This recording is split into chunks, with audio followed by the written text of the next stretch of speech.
Constant के ऊपर हम लोग काफ़ी सारी चर्चा कर चुके हैं और उसके कई सारे हम लोगों ने कुछ एग्जांपल्स भी पढ़े कुछ केमिकल रिएक्शंस के लिए, है ना। अब हम लोग इसकी कुछ एक प्रॉपर्टीज़ पर आ रहे हैं, इसके कुछ प्रगुणों पर आ रहे हैं। What are the different characteristics of equilibrium constant. तो देखिए, किसी भी रिएक्शन का जो इक्विलिब्रियम कांस्टेंट होता है, सबसे पहली बात वो रिएक्शन के नेचर पर डिपेंड करता है। It depends upon nature of reaction, अभिक्रिया की प्रकृति पर निर्भर करता है। आप लोगों ने कई सारी रिएक्शन देखी, अमोनिया की देखी, हाइड्रोजन आयोडाइड की देखी, SO3 वगैरह के देखिए। There are various reversible reactions and every reversible reaction is characterized by equilibrium. So naturally equilibrium है तो उसका इक्विलिब्रियम कांस्टेंट भी होगा, और हर किसी रिएक्शन का जो इक्विलिब्रियम कांस्टेंट होता है बच्चों, वो डिपेंड करता है उस रिएक्शन पर। ऐसा नहीं कि तमाम जितनी भी रिवर्सिबल रिएक्शंस है उन सभी का इक्विलिब्रियम कांस्टेंट सेम होगा, किसी का ज़्यादा होगा, किसी का कम होगा। तो सबसे पहली बात, जो इक्विलिब्रियम कांस्टेंट होता है बच्चों, it depends upon the nature of reaction, अभिक्रिया की प्रकृति पर निर्भर करता है। और दूसरी बात,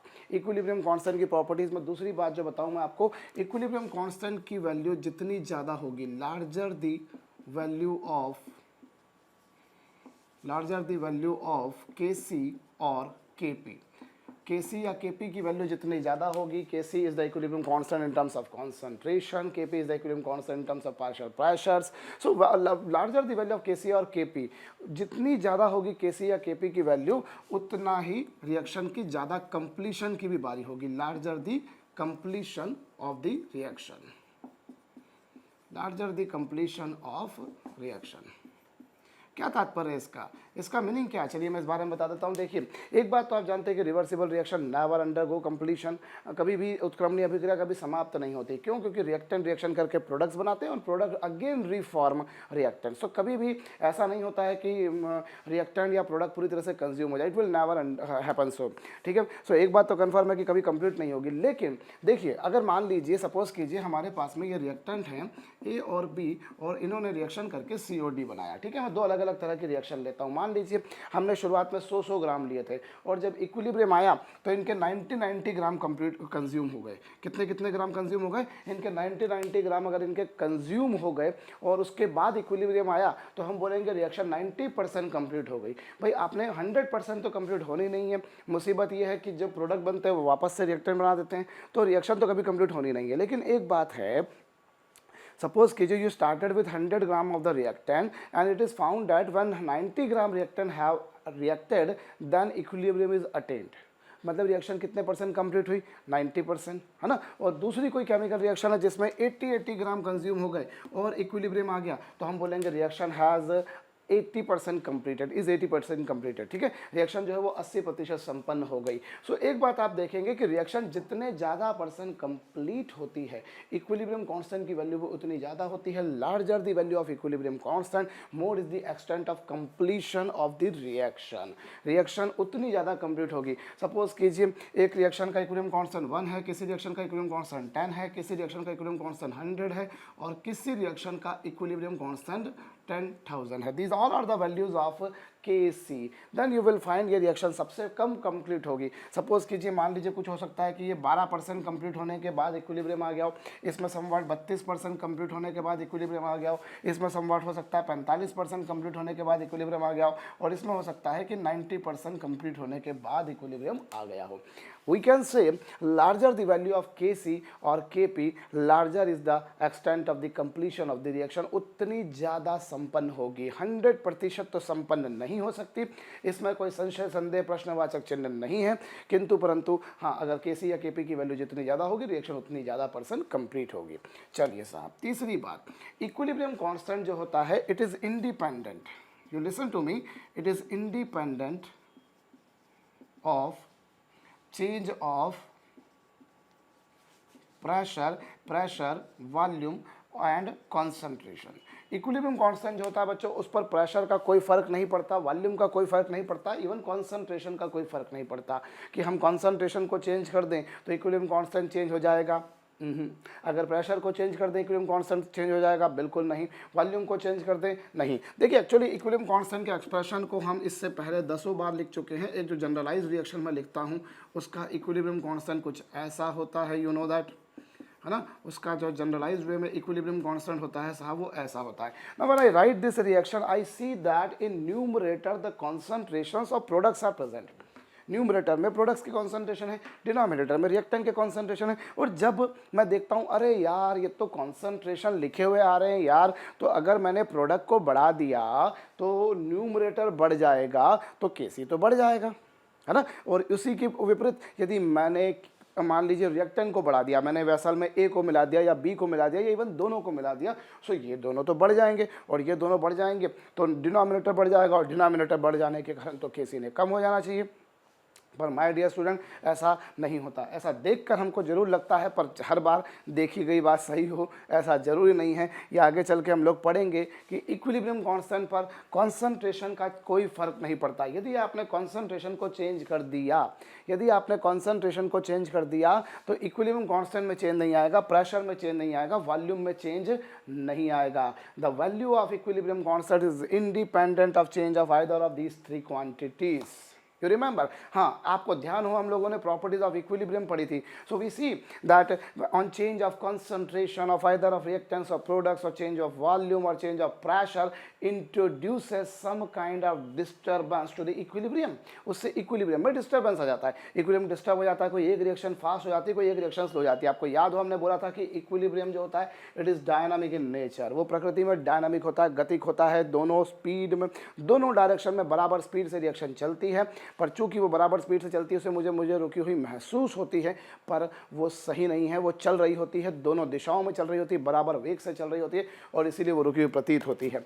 ठीक है, तो अगर आपने प्रेशर को चेंज किया, वॉल्यूम को चेंज किया, कंसंट्रेशन को चेंज किया तो इक्विलिब्रियम जरूर डिस्टर्ब होगा, इक्विलिब्रियम इन पर जरूर डिपेंड करता है, किंतु परंतु बच्चों इक्विलिब्रियम कांस्टेंट इन पर डिपेंड नहीं करता। Again I say it makes a lot of confusion to many students that you just remember these changes may bring some kind of disturbance to the equilibrium, but these changes would not make any kind of influence to the equilibrium constant। equilibrium constant पर किसी प्रकार का प्रभाव, किसी प्रकार का अंतर, किसी प्रकार का विभेद नहीं हो पाएगा। ठीक है, चौथी बात, जो इक्विलिब्रियम कांस्टेंट होता है it depends upon temperature.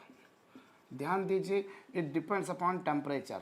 As such pressure का कोई फ़र्क नहीं पड़ा, वॉल्यूम का कोई फ़र्क नहीं पड़ा, लेकिन टेम्परेचर का फ़र्क पड़ा। अब देखिए जितनी भी तरह की जो कांस्टेंट्स होते हैं, जितनी भी तरह की कोई इनहेरेंट प्रॉपर्टीज़ होती हैं, you will always see all of those are dependent upon temperature. वो सभी टेम्परेचर पर डिपेंड करती हैं।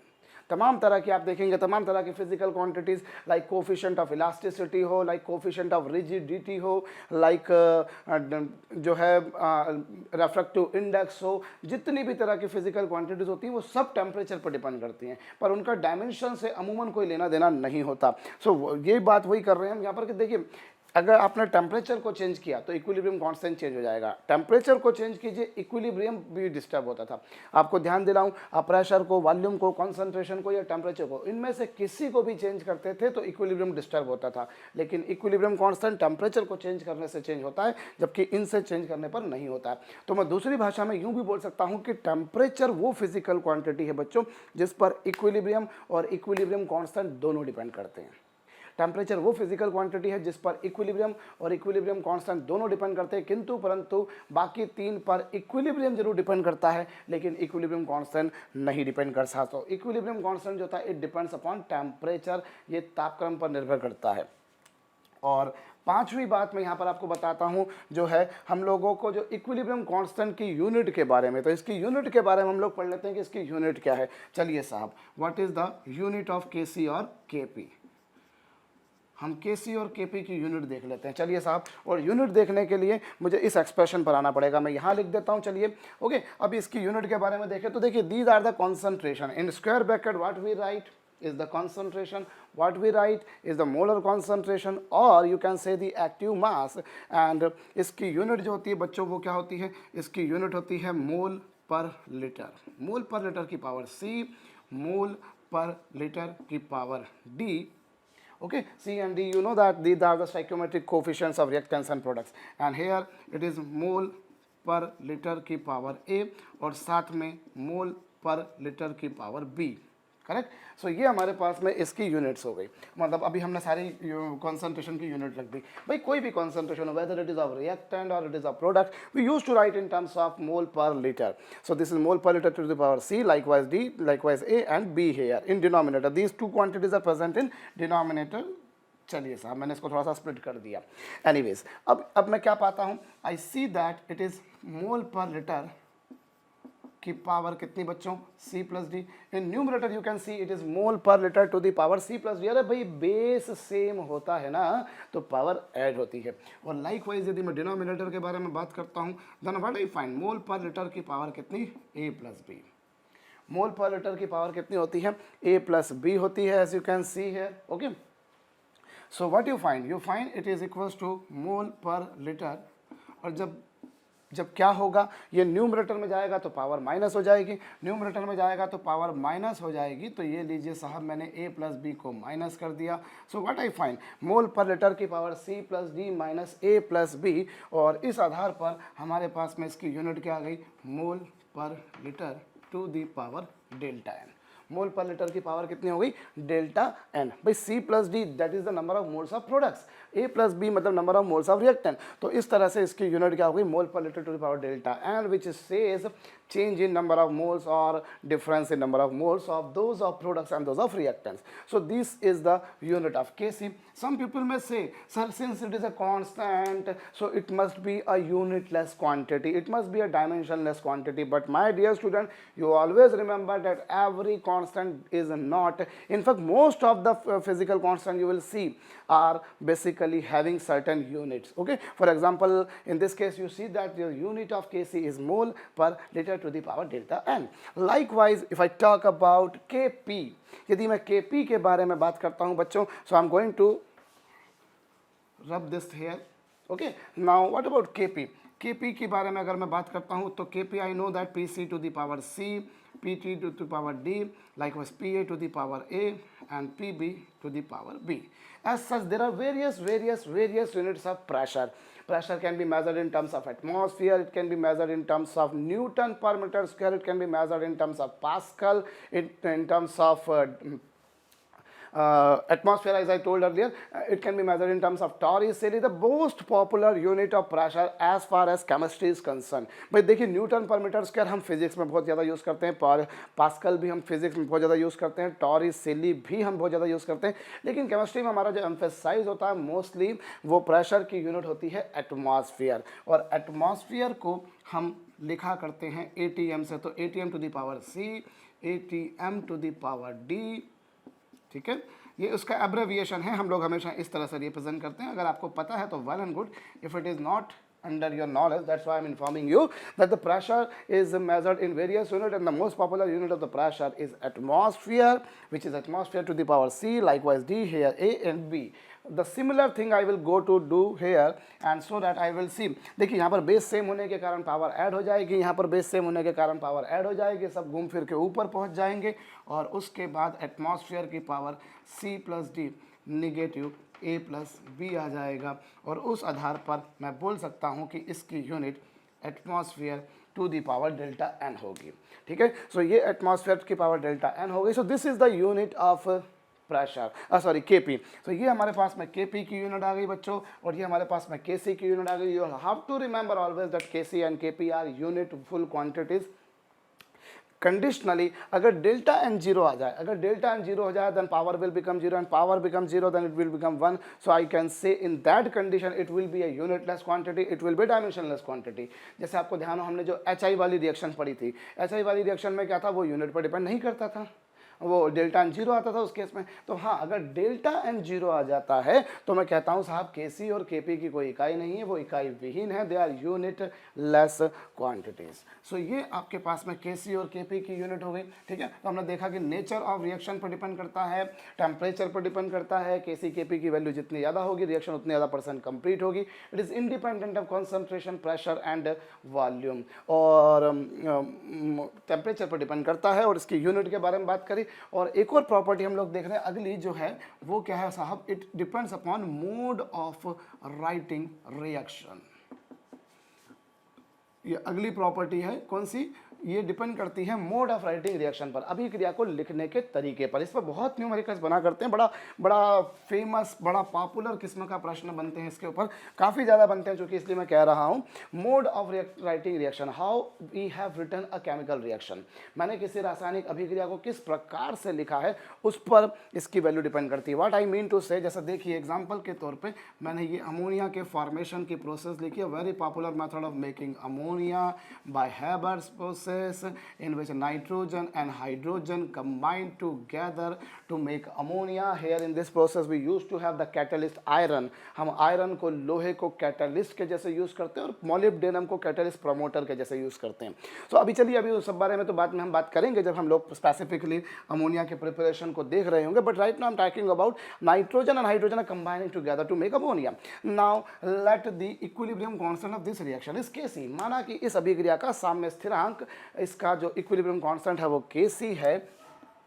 अब मैं एक दूसरी रिएक्शन लेता हूं जिसमें नाइट्रोजन और हाइड्रोजन कंबाइन हुए, ये लीजिए साहब। In this reaction again you see people can see that nitrogen hydrogen है कंबाइनिंग टुगेदर, और मुझे इस रिएक्शन का इक्विलिब्रियम कांस्टेंट पूछा है, मुझसे इस अभिक्रिया का साम्य स्थिरांक पूछा है। तो मैं कैसे काम करूं, चला समझते हैं हम लोग। हम दोनों रिएक्शंस को देखते हैं, बट जो दोनों रिएक्शन में हम लोग क्या पाते हैं, इन both the reaction I can see कि दोनों रिएक्शन में नाइट्रोजन और हाइड्रोजन कंबाइन होकर अमोनिया बना रहे हैं। पहली वाली रिएक्शन में नाइट्रोजन और हाइड्रोजन ने कंबाइन होकर क्या बनाया, अमोनिया। दूसरी रिएक्शन में भी नाइट्रोजन हाइड्रोजन ने कंबाइन होकर क्या बनाया, अमोनिया। दोनों रिएक्शन केमिकली सेम है, केमिकली दोनों रिएक्शन सेम है, दोनों में कोई अंतर नहीं है, लेकिन आप देखिएगा दोनों रिएक्शन के इक्विलिब्रियम कांस्टेंट में डिफरेंस होगा। आप देखेंगे दोनों अभिक्रियाओं के इक्विलिब्रियम कांस्टेंट में डिफरेंस होगा, और वो कैसे डिफरेंस होगा हम बात करते हैं। चलिए साहब, पहली वाली रिएक्शन में इक्विलिब्रियम कांस्टेंट Kc है, और दूसरी वाली रिएक्शन का मैंने इक्विलिब्रियम कांस्टेंट Kc डैश मान लिया। And let me see whether these two are identical in numerical aspects are they are different, and if they are different can I establish some relation between them, that what I have to see also. Okay, so चलिए साहब पहली वाली reaction देखते हैं। पहली वाली reaction का equilibrium constant क्या होगा, Kc होगा। You will see that whenever I am going to write the equilibrium constant of any reaction, in this case I have done a bit mistake over here, and the stoichiometric coefficient of ammonia would be 2. If I go to balance the reaction, you will see that ammonia is having the stoichiometric coefficient 2, since there are 2 nitrogen and there are 6 hydrogens, so naturally I have to put 2 in front of ammonia. So now I'm going to write the equilibrium constant of the first reaction, and it is, you can see, is we have to put the power in whatever stoichiometric coefficient we do have in the chemical reaction, and here it is nitrogen, it is hydrogen, and this is having the stoichiometric coefficient 3, so I must write like something like this. Okay, so ये पहली reaction का equilibrium constant आया। अभी मैं दूसरी reaction के equilibrium constant, इसके साम्य स्थिरांक के बारे में बात करता हूँ भैया, और इसका जो इक्विलिब्रियम कांस्टेंट होगा ये होगा अमोनिया, यहाँ पावर 1 है, यहाँ पर पावर हाफ है, ठीक है, यहाँ पर पावर क्या है, हाफ है, और यहाँ पर यू कैन सी पावर जो है बच्चों वो कितनी है, 3/2, ठीक है। जो भी स्टाइकोमेट्रिक कोफिशिएंट उसकी पावर चढ़ानी है, चूंकि यहाँ पर 1 था इसलिए मुझे 1 लिखूँ ना लिखूँ, मुझे दुनिया की कोई ताकत नहीं बोल सकती कि मुझे 1 लिखना है, मुझे मजबूर नहीं कर सकती, ठीक है भैया। और यहाँ नाइट्रोजन की पावर हाफ है तो यहाँ पर आपने हाफ लिखा, और यहाँ अमोनिया की पावर 3/2 थी तो मैंने 3/2 लिख दिया। चलिए साहब, अब मैं देखूँ यदि दोनों वैल्यूज़ को, तो एज फार एज मुझे कॉन्सेंट्रेशन लिखने हैं, ये वहाँ पर भी लिखे, यहाँ पर भी लिखे, लेकिन थोड़ा सा पिक्चर में डिफरेंस है। कैसा डिफरेंस है, यहाँ अमोनिया की पावर 2 है तो यहाँ 1 है, यहाँ 1 है तो यहाँ हाफ है, यहाँ 3 है तो यहाँ 3/2। ऑफ कोर्स बच्चों, यहाँ पर दोनों में तकनीकी रूप से, गणितीय रूप से, न्यूमेरिकल वैल्यूज़ के एस्पेक्ट्स में दोनों में डिफरेंस है। So I can say Kc और Kc डैश इक्वल नहीं है, Kc और Kc डैश इक्वल नहीं है। Now it is my responsibility to establish some kind of relation between them if it is possible. यदि पॉसिबल है तो मैं इन दोनों में एक संबंध स्थापित करता हूँ, और वह संबंध स्थापित करने के लिए जरा देखिए, ये जो एक्सप्रेशन आपके सामने लिखा हुआ आ रहा है, ये जो एक्सप्रेशन लिखा हुआ आ रहा है, मैं इसको दूसरे तरीके से लिखने का प्रयास करता हूँ। और ये क्या होता है, चलिए साहब, ये अमोनिया का स्क्वायर कर दिया, ठीक है, मैंने अमोनिया का स्क्वायर कर दिया, और ये नाइट्रोजन है और ये हाइड्रोजन है और उसकी पावर 3 है, और पूरे की पावर को मैं हाफ लिख दूं तो क्या ये गलत होगा? बिल्कुल गलत नहीं होगा। देखिए पावर 2 थी, यहाँ हाफ थी, 2 से 1/2 कैंसल, 1 हो गया। ठीक है साहब, ये 1 है, ये 1/2 है, हो गया 1/2, और ये 3 है और हाफ है मतलब 3/2। तो डिट्टो वही की वही बात बन गई भैया। जैसा यहाँ था वैसा ही यहाँ है, सिर्फ लिखने का, समझने का नज़रिया अलग है। तो चलिए साहब, इस रिएक्शन का इक्विलिब्रियम कांस्टेंट और इस रिएक्शन के इक्विलिब्रियम कांस्टेंट को हम देखें। पहली रिएक्शन का इक्विलिब्रियम कांस्टेंट ये था, दूसरी रिएक्शन का इक्विलिब्रियम कांस्टेंट ये था, और जिससे मैं इस प्रकार से भी लिख सकता था। अब जरा मैं अपने ज्ञान चक्षुओं को खोलूं और जरा देखूं तो ये वही टर्म है जो टर्म यहाँ पर है, exactly same है। this was ammonia square, this is ammonia square, this is nitrogen, this is nitrogen, this is hydrogen cube, this is hydrogen cube। so you people can see now this is exactly that expression which is written over here। so I can say on this basis that kc dash is equals to kc to the power 1/2, that I can also write as root kc। so of course I see that kc dash and kc are not identical, दोनों identical नहीं है, दोनों एक जैसे नहीं है, but दोनों में difference है। and what relation I can establish between them is clear to you। ठीक है, so दोनों में एक रिलेशन एस्टेब्लिश किया जा सकता है। तो हमने देखा कि जो केसी, देखिए आपने वही रिएक्शन लिखी, in both the cases we have written the absolutely same reaction. दोनों केस में आपने सेम रिएक्शन लिखी, दोनों केस में nitrogen hydrogen have combined together to make the ammonia. But my dear student, here the equilibrium constant is something kc, like here it is kc dash which is actually equals to root kc। so यहाँ हमें ये देखने की जरूरत है कि equilibrium constant जो है बच्चों वो रिएक्शन को लिखने के तरीके पर भी निर्भर करता है। ठीक है, अब एक और एग्जांपल लेते हैं चलिए साहब हम, और ये देखिए जैसे हमने लिया 2HI, hydrogen iodide on dissociation gives me hydrogen and iodine. ठीक है, ये दोनों जुड़कर हाइड्रोजन आयोडीन ये बनाते हैं, और इस रिएक्शन का इक्विलिब्रियम कांस्टेंट Kc है। और दूसरी रिएक्शन में देखता हूं तो यहाँ पर देखिए साहब, वैसी की वैसी ही रिएक्शन लिखी मैंने, और दोनों कंबाइन हुए और दोनों के कॉम्बिनेशन से हाइड्रोजन आयोडाइड बन गया, और इस रिएक्शन का इक्विलिब्रियम कांस्टेंट Kc डैश है। Now I have to see whether these two are identical और दीज टू आर डिफरेंट। मुझे इन दोनों में रिलेशन देखना है बच्चों कि दोनों सेम है या दोनों डिफरेंट है। तो चलिए मैं पहली वाली रिएक्शन का इक्विलिब्रियम कांस्टेंट लिखता हूँ। तो पहली वाली रिएक्शन का इक्विलिब्रियम कांस्टेंट क्या होगा, Kc is equals to, you can see numerator में I'll write the concentration of products, in denominator I'll write the concentration of reactants। so this is something like this, कुछ ऐसा हो गया। और यदि मैं दूसरी रिएक्शन का इक्विलिब्रियम कांस्टेंट लिखता हूं बच्चों तो वो है Kc डैश। दूसरी रिएक्शन का इक्विलिब्रियम कांस्टेंट है Kc डैश, और Kc डैश के बारे में यदि हम देखें तो आप क्या देखते हैं, ये HI का square upon H2 into I2।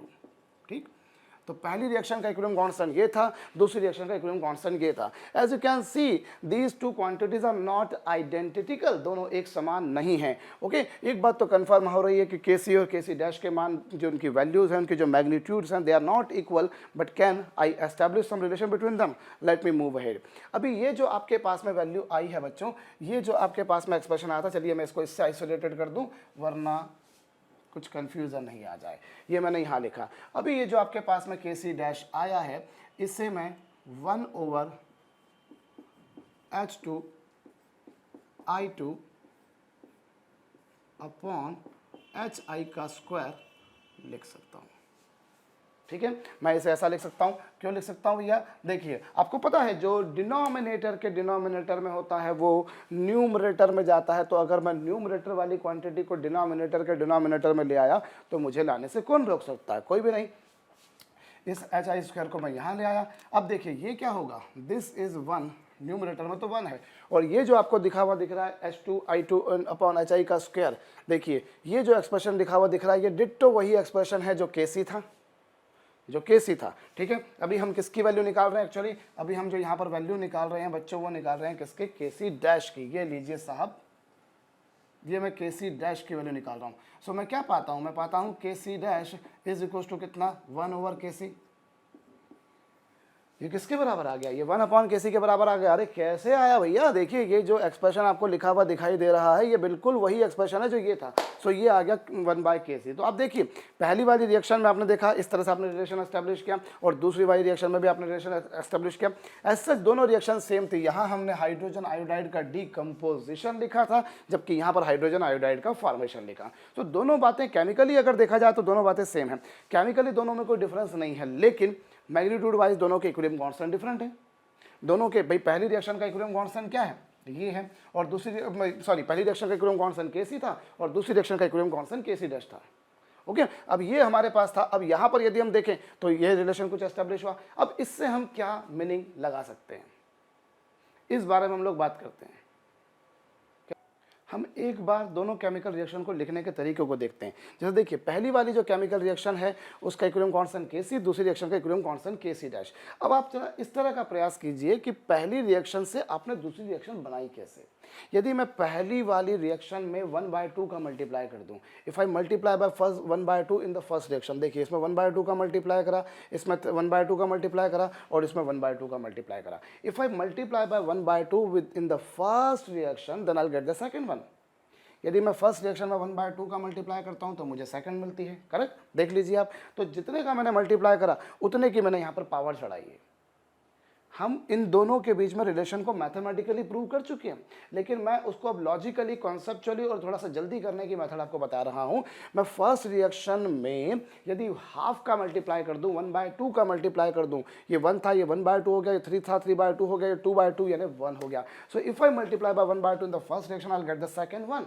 तो जितने का मैंने मल्टीप्लाई करा बच्चों, देखो उतने की मैंने पावर चढ़ाई है। तो ये हो गया Kc टू दी पावर 1/2 मतलब रूट Kc। लाइकवाइज यदि आप यहाँ पर देखें तो ये फर्स्ट रिएक्शन है आपके पास में और ये सेकंड रिएक्शन है। मैं फर्स्ट रिएक्शन में कितने का मल्टीप्लाई करूँ कि मुझे सेकंड रिएक्शन मिले, जरा गौर करें। फर्स्ट रिएक्शन में मैं कितने का मल्टीप्लाई करूं कि मुझे सेकंड रिएक्शन मिले। तो फर्स्ट रिएक्शन में यदि बच्चों मैं -1 का मल्टीप्लाई कर दूं, -1 का मल्टीप्लाई कर दूं, -1 का मल्टीप्लाई कर दूं, -1 का मल्टीप्लाई कर दूं, तो ये दोनों माइनस माइनस आके इधर प्लस हो जाएंगे और ये माइनस उधर जाके प्लस हो जाएगा और इस तरीके से हमें सेकंड रिएक्शन मिल जाएगी। तो फर्स्ट रिएक्शन में जब मैंने -1 का मल्टीप्लाई करा तो मुझे सेकंड रिएक्शन मिलेगी। और ये देखिए तो ये जो Kc 1/Kc लिखा है, अगर मैं इसे Kc की पावर -1 भी लिख दूं तो भी कुछ गलत नहीं होगा, तो भी बिल्कुल सही होगा। सो उस आधार पर मैं कह सकता हूं बच्चों कि जितने का हम मल्टीप्लाई कर रहे हैं हमें उतने की पावर चढ़ानी है। मैं फिर एक बार बोल रहा हूं, देखिए मैं फर्स्ट रिएक्शन में 1/2 का मल्टीप्लाई कर दूं तो मुझे सेकंड रिएक्शन मिलती है और जितने का मैंने मल्टीप्लाई करा उतने की मैंने पावर चढ़ाई।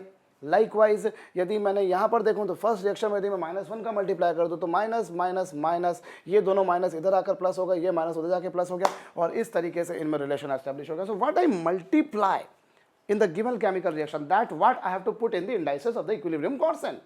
सिमिलर सिंपल सा फंडा है, जितने का हमने मल्टीप्लाई करा उतने की हमको पावर चढ़ानी है। इस तरीके से हमारा काम हो जाएगा और हम किसी भी एक रिएक्शन से, किसी भी उसी से रिलेटेड, उसी से मिलती जुलती दूसरी रिएक्शन का इक्विलिब्रियम कांस्टेंट निकाल सकते हैं। इसके लिए हम एक और उदाहरण देख लेते हैं, उससे हमें और फंडा क्लियर हो जाएगा एग्जैक्टली हम क्या कह रहे हैं। चलिए साहब, यहाँ पर जैसे एक एग्जांपल के तौर पे एक रिएक्शन आपको दे रखी है 2SO3 sulphur trioxide on decomposition gives me 2SO2 plus O2।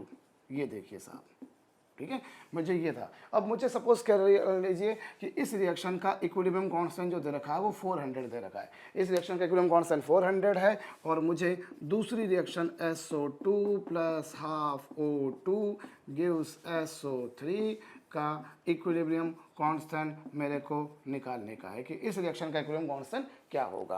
ठीक है, सो मैंने मान लिया इसको Kc डैश, मुझे इस रिएक्शन का इक्विलिब्रियम कांस्टेंट निकालना है। तो आप एक काम कर सकते हैं कि थोड़ी देर वीडियो को विश्राम देके खुद आप ट्राई कर लें उसकी वैल्यू कितनी आ रही है। ठीक है, और मैं ट्राई करता हूँ यहाँ पर। तो देखिए हम कैसे करेंगे इसको।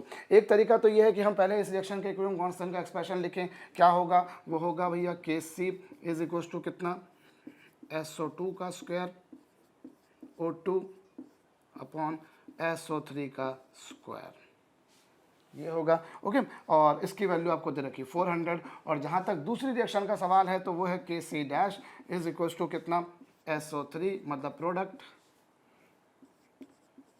ऑन रिएक्टेंट और फिर ये ठीक है। फिर उसके बाद में हम कुछ ऐसा मैथमेटिकली सोचें कि हम इस क्वांटिटी को इस क्वांटिटी की फॉर्म में एक्सप्रेस कर पाएँ। वो आप प्रयास कर सकते हैं खुद से कि इस क्वांटिटी को how I can express in this form, ठीक है। अदरवाइज जो मैंने आपको जो शॉर्टकट टूल बताया, वो शॉर्टकट टूल क्या बोलता है, सेकंड रिएक्शन का इक्विलिब्रियम कांस्टेंट Kc डैश है। अब मैं दोनों जो रिएक्शन मुझे दे रखी है, जो फर्स्ट रिएक्शन जो दे रखी है, जो सेकंड रिएक्शन दे रखी है, उनके बारे में मैं बात करूं। मैं फर्स्ट रिएक्शन में कितने का मल्टीप्लाई करूं कि दूसरी रिएक्शन मिले। आप जरा दिमाग लगाइए, what quantity I have to multiply in the first reaction. मैं फर्स्ट क्वांटिटी में फर्स्ट इक्वेशन में किसका मल्टीप्लाई करूं कि मुझे दूसरी रिएक्शन मिले। तो फर्स्ट में मैं -1 का मल्टीप्लाई करता हूं। जब मैं -1 का मल्टीप्लाई करूंगा तो ये दोनों माइनस माइनस आकर यहाँ आ जाएंगे और ये उधर चला जाएगा, तो ये प्लस हो गया, है ना भाई। पहली बात तो ये है कि आप देखिए, पहली वाली रिएक्शन को आपने पलटा मार के लिखा है, मतलब आपने -1 का मल्टीप्लाई करा, ठीक है। और दूसरी बात, यहाँ पर 2 था तो यहाँ पर 1 हो गया, यहाँ पर 2 था तो यहाँ पर 1 हो गया, यहाँ पर 1 था तो 1/2 हो गया। मतलब कुल मिलाकर अगर देखा जाए तो मैंने फर्स्ट रिएक्शन में -½ का मल्टीप्लाई करा। मैं फिर बोल रहा हूँ -½ क्यों, क्योंकि मैंने इसको इन्वर्ट कर दिया तो ये बना, और इन्वर्ट कर दिया मतलब -1 का मल्टीप्लाई करा, जैसा कि मैंने यहाँ पर किया है, ठीक है। तो इन्वर्ट किया मतलब -1 का मल्टीप्लाई करा, एक बात। और दूसरी बात, इसमें कोफिशिएंट जो थे वो 2 to 1 थे, मैंने उनको 1, 1/2 और 1 कर दिया, मतलब उसका जस्ट हाफ कर दिया। सो आई कैन से मैंने कितने का मल्टीप्लाई करा है, -1/2 का। -1/2 का मतलब समथिंग लाइक दिस, ओके, मतलब something like this will give you 1/20, so that I can say the equilibrium constant of second reaction is 0.05. So equilibrium constant जो होता है बच्चों, it depends upon the mode of writing reaction। ये बहुत ज़्यादा popular किस्म के क्वेश्चन है, बहुत सारी परीक्षाओं में आते हैं। तो आपको सिंपली या तो आप बाकायदा ये मैथमेटिकल जो चेंजेस होते हैं वो चेंजेस देखें, फिर एक दूसरे को कंपेयर करें। either you can go in that way or you can do just one thing only, that आप देख लीजिए कि फर्स्ट रिएक्शन में आपने कितने का मल्टीप्लाई करा है, जितने का मल्टीप्लाई करा है उतने की पावर को चढ़ा देने का है, आंसर आ जाएगा, ठीक है। एक काम करते हैं, हम लोग एक आयोनिक रिएक्शन लेते हैं। चलिए साहब, हम लेते हैं यहाँ पर सपोज कीजिए हाइड्रोजन का, ये फास्फोरस का एसिड लिया मैंने H3PO4, जो कि डिसोसिएशन पर बच्चों बनाता है H प्लस H2PO4-, ओके। और इस रिएक्शन का इक्विलिब्रियम कांस्टेंट है K1। और फिर दूसरी रिएक्शन H2PO4-, ये डिकम्पोजिशन पे बनाता है H+ और HPO4-, इसका इक्विलिब्रियम कांस्टेंट है K2। और फिर जब तीसरी रिएक्शन को देखता हूँ तो उसका HPO4- और इसने बनाया H+ प्लस PO4-, और इसका इक्विलिब्रियम कांस्टेंट है बच्चों K3। सो पहली वाली रिएक्शन का K1, दूसरी वाली रिएक्शन का K2 और तीसरी वाली रिएक्शन का K3। और हमसे पूछा है क्या,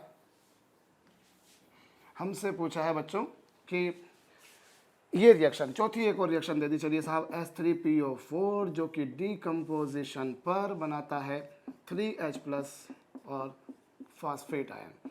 मुझसे इस रिएक्शन का इक्विलिब्रियम कांस्टेंट पूछा है, ठीक है। 3 रिएक्शन का दे रखा है, इस चौथी रिएक्शन का पूछा है। तो आप एक काम कर सकते हैं कि खुद से ट्राई करने के लिए एक बार वीडियो को विश्राम दे दें, उसे पॉज कर दें, ट्राई करें, ओके। उधर आप ट्राई कीजिए, इधर हम ट्राई करते हैं, भैया दोनों ट्राई करेंगे तो बहुत महा ट्राई हो जाएगा, ठीक है। तो चलिए साहब, हम पहली वाली रिएक्शन को देखें। तो पहली वाली रिएक्शन का इक्विलिब्रियम कांस्टेंट क्या है, पहली वाली रिएक्शन का इक्विलिब्रियम कांस्टेंट होगा भाई, न्यूमरेटर में right the concentration of products, और सबका स्टाइकियोमेट्रिक कोफिशिएंट 1 है। ये लीजिए, ये पहली वाली रिएक्शन का इक्विलिब्रियम कांस्टेंट, ठीक। और दूसरी वाली रिएक्शन का इक्विलिब्रियम कांस्टेंट क्या होगा, उसमें फिर मैंने प्रोडक्ट्स को लिखा। क्या है प्रोडक्ट्स, ये लीजिए साहब, ठीक है। और फिर तीसरी रिएक्शन को देखें, K3 इज इक्वल टू कितना, H+।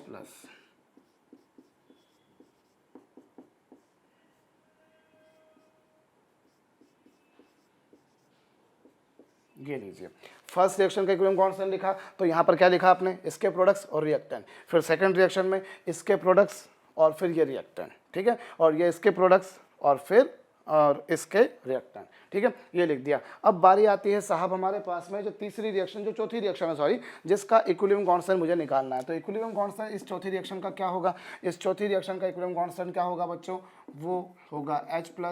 और चूंकि स्टाइकियोमेट्रिक कोफिशिएंट 3 है इसलिए पावर 3 आएगी। ये लीजिए, ये फॉस्फेट आयन और ये H3PO4, ठीक है। अब मेरे को क्या करने का है, मेरे को भैया ये जो क्वांटिटी हमारे पास में आई है, ये जो क्वांटिटी मेरे पास आई है, मुझे इसको इन तीनों के टर्म्स में एक्सप्रेस करना। I want to express this particular equilibrium constant in terms of these equilibrium constant, मुझे इनको इनकी टर्म्स में एक्सप्रेस करना है। तो how I can express, let me think about that. Hopefully आप लोगों ने वीडियो को पॉज करके एक बार ट्राई किया होगा। बहुत आसान सी बात है, यदि मैं K1 into K2 into K3, यदि मैं इन तीनों को मल्टीप्लाई करूं तो मैं क्या पाता हूं, चलिए साहब देखिए, यहाँ पर क्या था, H प्लस आयन, फिर ये H2PO4 माइनस आयन। ओके, मैं यहाँ पर तीनों को मल्टीप्लाई करता हूँ, वहाँ मेरे पास ज़्यादा स्पेस नहीं बचेगी, इसलिए मैं यहाँ लिख देता हूँ। चलिए मैंने क्या करा, K1 K2 K3, इन तीनों को मल्टीप्लाई करा। इन तीनों को जब मैं मल्टीप्लाई करता हूँ तो क्या आ रहा है, ये H प्लस, होप आपको दिखाई दे रहा होगा जो मैं लिख रहा हूँ यहाँ पर, ये और ये H3PO4, ये तो फर्स्ट रिएक्शन का इक्विलिब्रियम कांस्टेंट हो गया। ठीक है, फिर दूसरी रिएक्शन का इक्विलिब्रियम कांस्टेंट क्या है, चलिए साहब मैं वो लिखता हूँ, क्या हो जाएगा, H प्लस HPO4 2 माइनस, और डिनोमिनेटर में क्या, H2PO4 माइनस। ठीक है, और तीसरे केस में क्या होगा, तीसरे केस में होगा बच्चों H plus PO4 3 minus upon HPO4 2 minus. ठीक है, मैंने इन तीनों इक्विलिब्रियम कांस्टेंट को मल्टीप्लाई करा। I have multiplied all of this three, K1 into K2 into K3, मैंने तीनों को मल्टीप्लाई कर दिया, K1 को, K2 को, K3 को। जब मैं तीनों को मल्टीप्लाई करता हूं तो मैं क्या पाता हूं, जरा देखें, हम यहाँ पर देख सकते हैं ये दोनों कॉन्सेंट्रेशन आपस में कैंसिल हो गए, बिकॉज डिट्टो सेम है। इसी तरीके से ये दोनों भी आपस में कैंसिल हो गए क्योंकि ये दोनों भी डिट्टो सेम थे।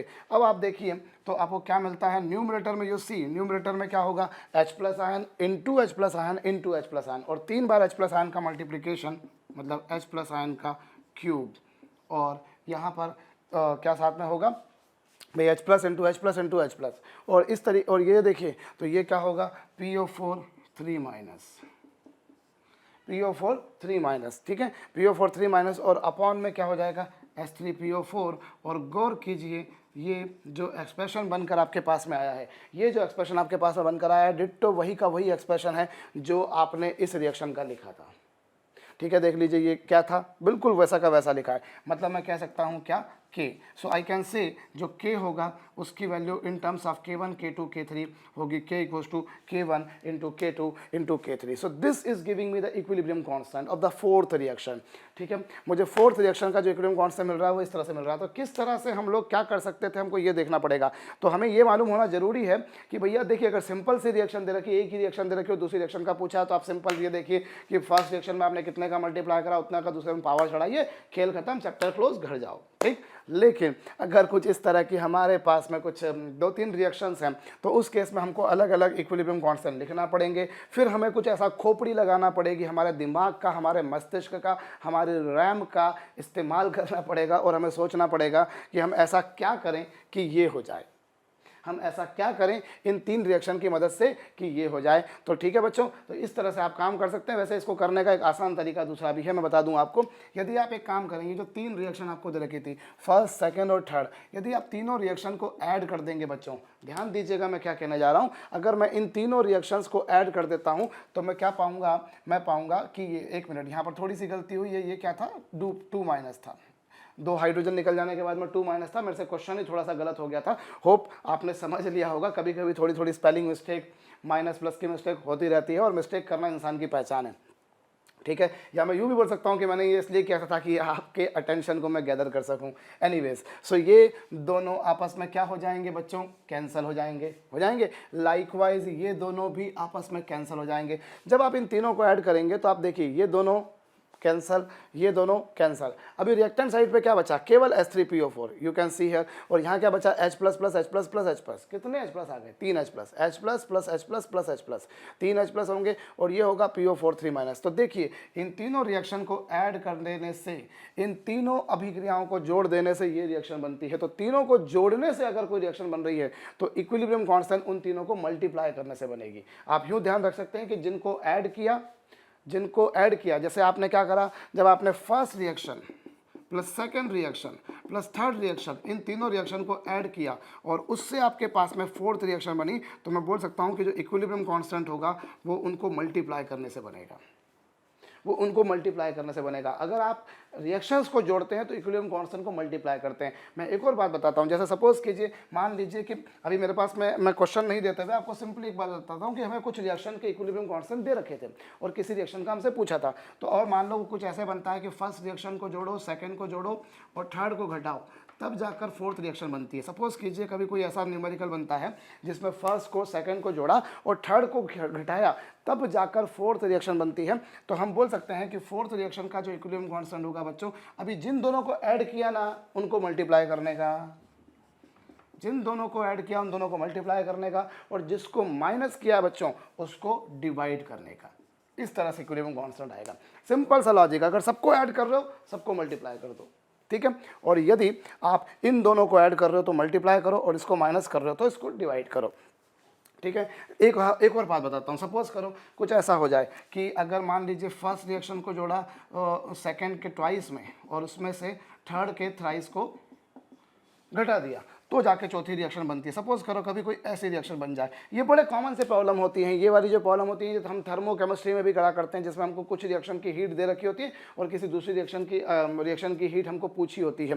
तो मान लीजिए कोई ऐसा हमको कोई प्रॉब्लम दे रखा, न्यूमेरिकल प्रॉब्लम दे रखा, जिसमें फर्स्ट ये एल्गोरिथम लगाने पर फोर्थ रिएक्शन बनती है। तो क्या करेंगे, जिनको जोड़ा ना उनको मल्टीप्लाई करो, आपने फर्स्ट को जोड़ा उसको मल्टीप्लाई करो, और सेकंड का चूंकि आपने ट्वाइस लिया है तो जितना आपने लिया है बच्चों उसका स्क्वायर करोगे। अभी थोड़ी देर पहले मैंने बताया था ना, जितने का मल्टीप्लाई करते हो उतने की पावर चढ़ाते हो। देखो वही काम कर रहा हूँ, यहाँ पर 2 से मल्टीप्लाई करा तो उतने की पावर चढ़ा दी, ठीक है। और यहाँ पर माइनस किया इसलिए डिवाइड करेंगे, और चूंकि यहाँ पर 3 से मल्टीप्लाई कराए इसलिए 3 से डिवाइड करेंगे।